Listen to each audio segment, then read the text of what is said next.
name is Francesca Borgo from the Department of History of Art and Architecture at Harvard, and I'm here today with Franco Mormando, Professor of Italian in the Department of Romance Languages and Literature at Boston College. We will be discussing his most recently published book, Bernini, His Life and His Rome. Thank you for being here with us today. My pleasure. Thank you for the invitation. This book is the first full-length English language account of the life of Bernini, Yes. but it's not the first publication resulting from your long-standing commitment to the study of the artist. And I'm referring to the critical edition of The Life of Gian Lorenzo Bernini, written by his son, Domenico, that you published last year. Yes. So my first question is about the transition from one book project to the other. How did the critical edition prepare you to write your own account of Bernini's life? And also, which play does Domenico's story, a source that is often just too biased to be trusted, which role does he play in your biography of Bernini?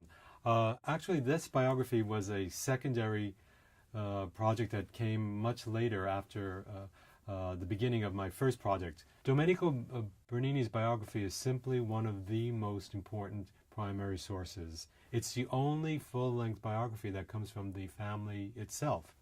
We have always known it's a work of apology. My work with it made me realize to what great extent it is a work of apology. When I started to study all of the political, social, family context out of which it came, knowing that helped me to evaluate it better. Now, as I say, it's a work of apology. It's defending Bernini at the close of his life when he's under attack, even more so by his enemies. It's also an apology of the Baroque papacy, which was also under attack and in decline. So I knew all of that, and I knew there would be untruths, but I also knew there were also truths, true statements that were conveyed. And the way to find them out was to read the primary sources. So the 9 or plus years that I worked on Domenico obliged me and helped me to immerse myself totally in the Bernini primary sources. Probably 8 years into that project, the first one, the Domenico project, I said, you know what? I think I can write my own biography of Bernini. In fact, I think if I don't do it, somebody has to do it, because there are no biographies of Bernini the man, the complete person. Right. So, since we mentioned the issue of primary sources Yes. and documentation, I'd like to ask you, how did you deal with the fact that certain periods of Bernini's life are really well documented, whereas others are almost entirely unknown? Yes. So I'd like to know if you try to dissimulate the discontinuities in the documentation, or if in a way you allow the primary sources to structure your account and in a way to breathe through your narration. Actually, a distinction has to be made. There are no great lacuna in Bernini's public professional life. There are small things that we would like to know, and actually larger things very early in his life, his childhood, his first works, especially those first works. There's a lot of debate, as you know, as to which works belong to him or his father, or are they joint collaborative works. Some pieces attributed to him are denied that attribution by others. In any case, for his professional public life, there's a pretty steady continuity, but his personal life, there are big empty spaces. So I decided, well, the first structure would be, let me write his life based on what the primary sources tell us. So I fit in all those pieces. I got all the primary sources that directly, indirectly told us something about Bernini's personal life. He has a father, a husband, a collaborator, etc., a courtier. Mm-hmm. So I put all those pieces, and then I saw the empty spaces. The next step was to say, okay, Bernini was a Roman, 17th century, Catholic, all these qualities that he shared with other people. What do we know about, for instance, in trying to understand him as a father, what do we know about child pedagogy or marriage in the 17th century Rome. Let me extrapolate from that and fill in that piece about Bernini's life. So the primary sources are they dominate because there's so much written about Bernini that is legend or near legend. There's a very famous Renaissance proverb that says every painter paints himself, meaning that an artist's character is reflected in his works and influences his style.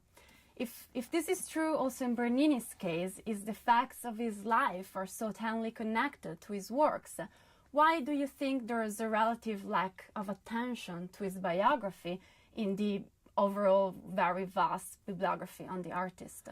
That's an excellent question, and it's very true. This question of every artist painting himself never comes up explicitly in any of the Bernini sources. And again, beginning with Domenico. Domenico sets the agenda, and so many other people who take up the question of biography or Bernini's biography or of his life or in his work are unquestioningly following Domenico. Even though it doesn't come up, it is true. And the way I discovered it indirectly was in class I was quickly summarizing for my students. I teach a graduate seminar on the culture of Rome and the age of Bernini. I was trying to summarize in a few quick strokes of the brush the main characteristics of the Baroque style. And I listed them, and then when I finished the list, I realized, oh my gosh, this is exactly the list that you would use to describe Bernini's own personality, dynamism, earthy realism, movement, the whole list. I won't go into a lesson on the history of Baroque style. But in any case, his style is his person, his character. It's not explicit in the biography, and people forgot it. So the great lesson that I learned from this project was that if you want to know the roots of the Roman Baroque style, they actually are in the personality of one of the major founders of that style, Gian Lorenzo Bernini. In your account of Bernini's life, he's described as the head of a clan, the leader of a very large family, and the director of an even larger workshop. And reading your book, it really becomes clear how certain anxieties about the family status were intended as collaborative enterprises. For example, when the Bernini clan decides to recruit a biographer to restore Bernini's reputation at a particularly critical juncture of his career.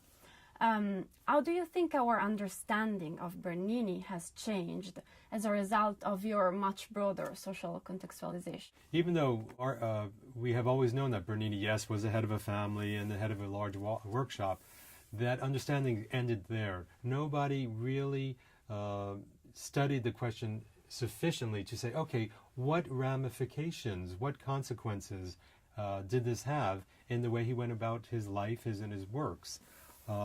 And one of the obvious ones is that he's the head of the family.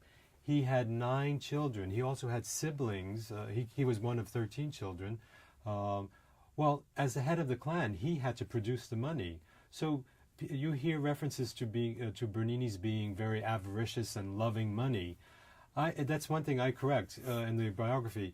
He was concerned about money, but not because he was avaricious, but because he was the sole breadwinner in a very large family. So that's the practical reason. One example of how knowing the larger context helps us, obliges us to change our response to his behavior. With respect to the biographies, knowing now that this Domenico's biography and Baldinucci's biography were the explicit, conscious PR effort on the part of the clan to salvage their father's reputation, that obliges us to look very carefully at these biographies, word for word, for how that apologetic effort, that idolatry, that whitewashing, that diplomacy works out. Now, a good scholar, should always have what some have called a hermeneutic of suspicion. You never accept at face value what your author or what the text is saying, because frequently there's something there's a hidden agenda, or there's some conditioning that maybe even the author didn't know about. We have to approach Bernini's biography in this light. Too many scholars have taken too blindly, at face value, too many things that Domenico Bernini, but also Baldinucci tells us about him, the artist. The biggest example of this is Bernini's religion. Even Whitcover has these blanket statements saying, the Longinus is a great work of religious piety because Bernini was a good Catholic. Well, how do we know Bernini was a good Catholic for his entire life? We only in 1665, with the writing of Chantelou's diary, do we finally get a third-party account of Bernini's biography, meaning an account from someone who's not Bernini himself or a member of the family. We know in 1665, when Bernini was 67, he was a good practicing Catholic. But as to what his faith was in the first 67 years of his life and how that influenced his art, we can't say for sure. Absolutely. Well, thank you very much for my answering pleasure. my question. Thank you very much. Thanks.